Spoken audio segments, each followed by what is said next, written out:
That, we're going to move on to our next amazing speaker. I am so delighted to have you here, Heike.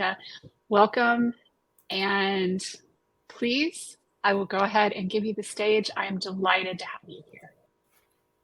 Thank you so much, Haley, for the opportunity to share LinkedIn tips with your community at this WEN event. I so enjoy meeting new and successful minded people from a variety of backgrounds and professions. And I love the positive support in your communities and how people help each other out with tips and other ways to boost each other. Just like we heard from the previous speaker, there's so much positivity in your groups. Thank you very much. As Haley mentioned, my name is Heike Heeman. I'm a business coach, and I am focused on helping professionals take their LinkedIn profiles and strategy from blah to magnetic. Now, why would a business coach be talking to you about LinkedIn? LinkedIn has helped me in different career areas over time, and I am a big fan of this platform. And I see a lot of people struggling with how to make it worth for them and how to keep up with what is maybe perceived to be a lot of work with little payback. So how did it help me personally? I got on LinkedIn in 2008 and was at the time looking for a new career opportunity. I did find one that took me from Wisconsin to Maryland, and I had to start from scratch with networking. So I had to, on a personal level, I had to find a realtor, doctors, mortgage broker, etc. So there were a lot of professionals that I needed to find in this new community I was moving to. And LinkedIn was a phenomenal resource there because people recommended folks from their network. And as you likely know, if you've been on LinkedIn, recommendations are a very important part in making someone's profile look credible. So it helped me there in the job search and relocation. And then later on, when I decided to leave the corporate world and step out on my own, I needed to build a network basically from scratch, because in my professional career, I was working with a lot of international clients, and that did not apply to what I wanted to do going forward as a business coach. So I had to start from scratch, and I combined in-person networking with growing my LinkedIn profile.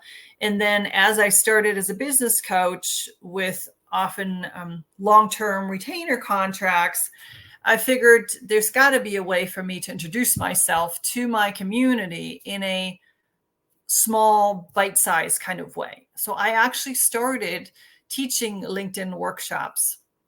And by the way, if you are starting a business and you have a skill in something ancillary, you can do the same.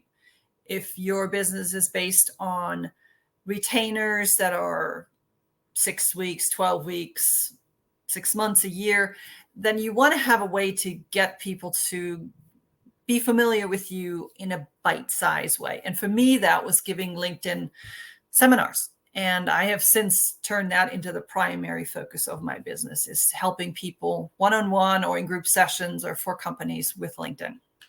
So today I'm happy to share 4 tips on how to make your LinkedIn experience one that helps you thrive as an entrepreneur, and 2 things you should absolutely not do on LinkedIn, something that unfortunately too many people do. So let's start with the 4 tips of what LinkedIn can be beyond your resume, which is how a lot of people start out.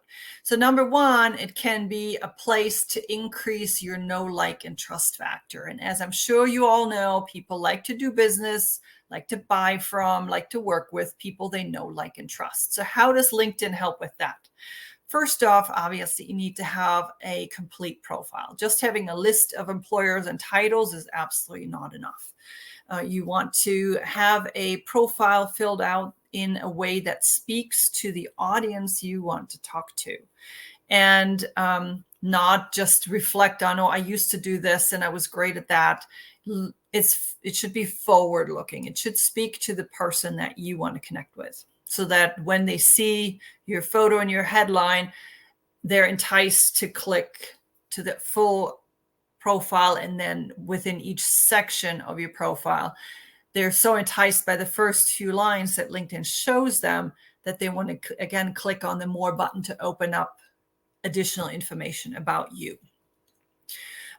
So you want to show, in terms of the know part of the know, like, and trust factor, you want to show your expertise, and you want to show a little bit of your personality. And as tied into the previous speakers, you want to show something about your values.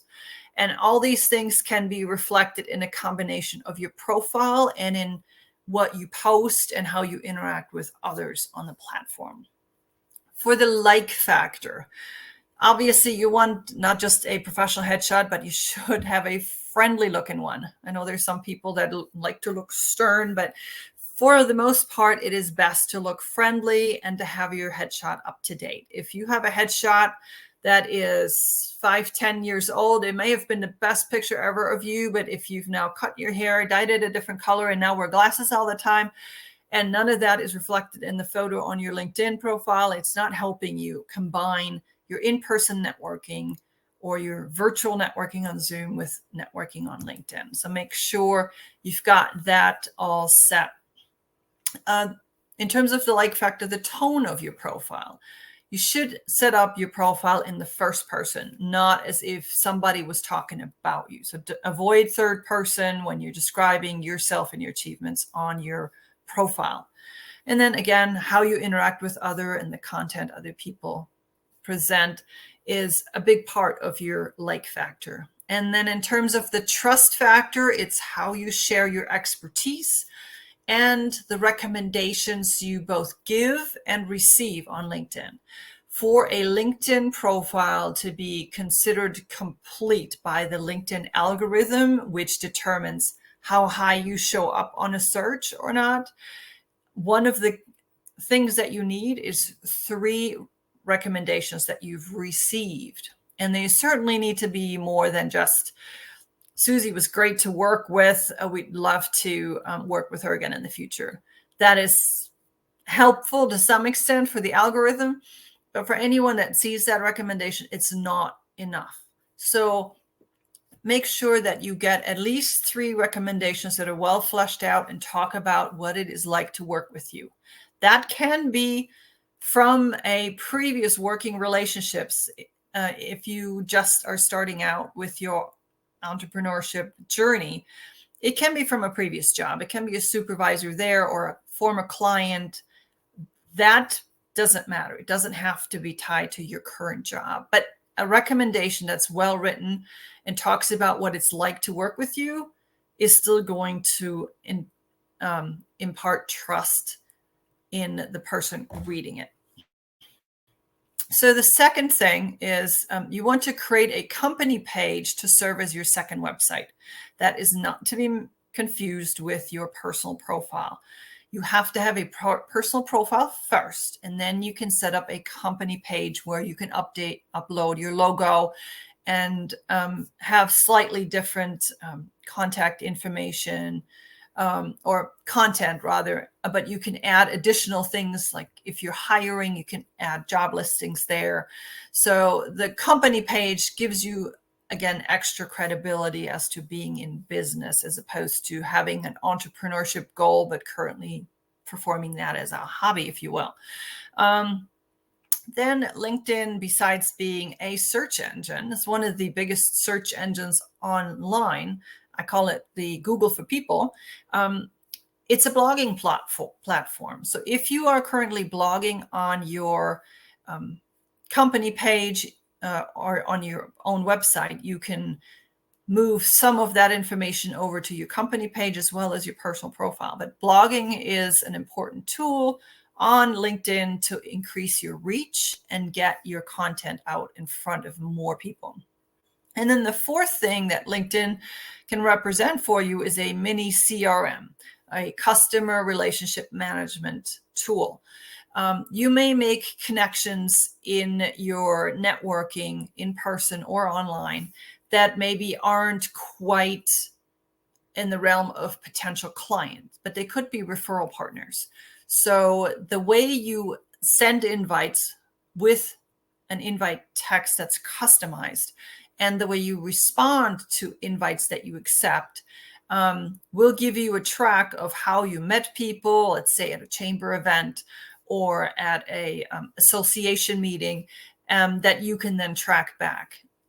What's really nice about using LinkedIn in cooperation with your in-person networking is that it's a great way to keep track of people when they change jobs and therefore change their email addresses. I mean, you could have a ton of business cards, and within 3 to 6 months, half of them are out of date because people have changed jobs.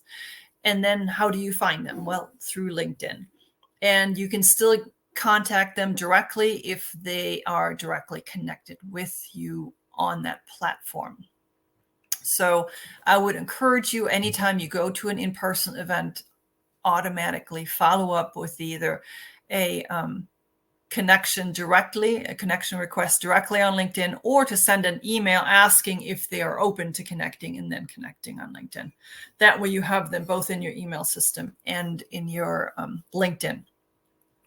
So that is a great feature that LinkedIn offers. Now, many of you are active on other platforms, from Facebook to Instagram to TikTok and beyond. And you can be successful on LinkedIn as well, since a lot of the same rules apply. It's, how well do you play with others? Pretty much all platforms have some way of liking someone else's post, no matter if that's a thumbs up symbol or an actual like or a heart. Doesn't matter, but a similar concept. You can comment on other people's information. So make sure that you interact the same way on LinkedIn. Now, since LinkedIn is a search engine, you obviously need a profile that converts.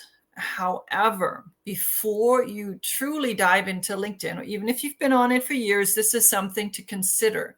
To do a deep dive into your target audience, and then instead of targeting them on LinkedIn as individuals, where you want to find a client, see if you can instead target your LinkedIn profile towards the people that can refer you to your ideal client.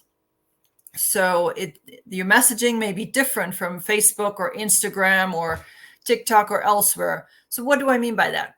Let's say you're a CPA and you're active on Facebook, where you might be looking for individuals or small businesses that could become your clients.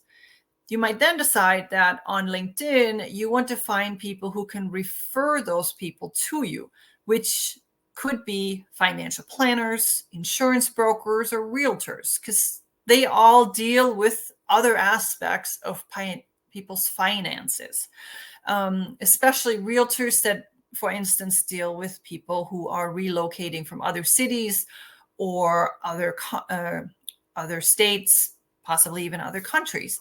So that would be a way to target on LinkedIn differently from wherever you normally look for your individual clients. Another example might be a chiropractor, a physical therapist who shows a lot of informational videos on Instagram, on Facebook, in order to grow a following of potential new patients. Well, on LinkedIn, the audience for a chiropractor or a physical therapist could be doctors, especially those in family practice, orthopedics, or other medical specialties that could send you referrals because the modalities kind of help each other. Let's look at one more example. Let's say you own a flower shop or a bakery specialized in wedding cakes. Like with the previous example, you could look for individual clients on other social media platforms and use LinkedIn to find those people who already have the same types of clients. That could be wedding planners, bridal shops, or wedding photographers. So you could form alliances on LinkedIn where you can send each other referrals and help each other out that way. Next, you want to build out your LinkedIn profile so it's a magnet for people who could send you referrals. So your messaging, your profile headline, your banner, your about section all need to be different in order to attract that particular referral partner. Your headline is particularly important. A lot of people have either the current title or they literally write in founder of XYZ business. Well, that's not going to make anyone open up your profile to read more. But if you talk about your audience, who you help, how you help them, what you help them with, that will entice people to look for more information on your profile. And you have 220 characters in your headline to get that message across. So that's very, very important. Now, before I go into the 2 things you should absolutely avoid on LinkedIn, if you're finding this information helpful, I would love to hear from you. So feel free to connect with me on LinkedIn. As I said, I'm very happy to help you transform your LinkedIn profile and LinkedIn strategy from blah to magnetic. So one thing I learned when I was a ski instructor for the US military is that you shouldn't start a new sport or activity that requires any level of skill without a coach, teacher, or instructor. Why is that? Because it's so easy to pick up bad habits that are difficult to break later on. And there are some bad habits that are displayed on LinkedIn and elsewhere as well that can really destroy anything you've built up in terms of that know, like, and trust factor. Number 1 is what these days is called a pitch slap. In other words, either in your invitation to connect or in your first communication afterwards, you offer your services. That's a no-no. You want to be on LinkedIn to build relationships, show interest in the other people, find out how you can help them, support their information that they're putting out on LinkedIn. So don't pitch slap people. That is a very bad habit. You may get some business out of that, but you will burn a lot of bridges. And the other bad habit that I've seen some people implement is as soon as they connect with someone, they add them to their newsletter. That is not okay. Don't do that. It's an easy way to get blocked on LinkedIn and get your emails flagged as spam in your potential clients or referral partners' email inbox, and therefore losing anything that you've built with the right profile. I hope you find this information both interesting and helpful. Remember to connect with me on LinkedIn. And Haley, thanks again for the opportunity. I love sharing tips about LinkedIn and really enjoyed being here with you and your community today. Thank you so much. These were some really awesome tips. And can I please double extra highlight the, engaging headline and no pitch slapping? Yes, it's huge. How does somebody get in touch with you? They can find me on my website. It's ideasharecoaching.com. So IDEA sharecoaching.com. I love it. Thank you so much for being here today. And yes, and this is why a lot of the DMing tactics on LinkedIn fail miserably, because you're cold DMing people and burning your audience really fast. Right. So thank you for sharing that there is a better way to do this. Yes. Thanks, Haley. Thank you, Heike. Have a great rest of your day. Thank you so much for being here, y'all. Let's give Heike a huge round of applause. And thank you for being here and sharing some amazing topics. And with that, I'm going to say thank you. And we're going to move on to our next speaker.